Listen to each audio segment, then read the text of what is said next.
right, so we're going to analyze 3 different postures that help us understand some of this tension of salvation and walking in fellowship with the Lord. Now, the first one, walking in the darkness, there's a posture that's presented there. And to me, that posture is one of arrogance and pride. Like it's a blatant self-justification for doing the things that you know are darkness.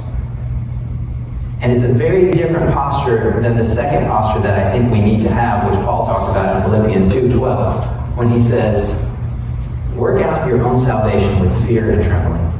For it is God who works in you, both to will and to work for his good pleasure. That whole verse has a struggle component to it. So when I think about trying not to walk in darkness, there's a struggle that comes with that, because I don't want to do the things that I do. Remember Paul talks about this?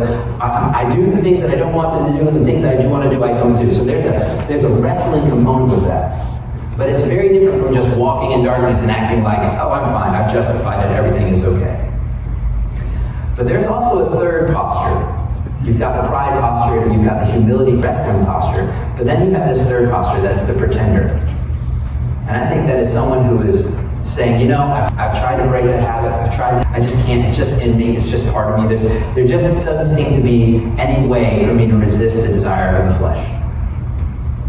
The reality with that is that that's a lie. It's a lie. And often we're just lying to ourselves. But there's a promise of God that says that he helps us through this stuff. And I'll tell you, it's a lie because we're not practicing truth. And what's the truth? Well, let's look at Hebrews 12:4. In your struggle against sin, you've not resisted to the point of shedding your blood. Woo! Ouch!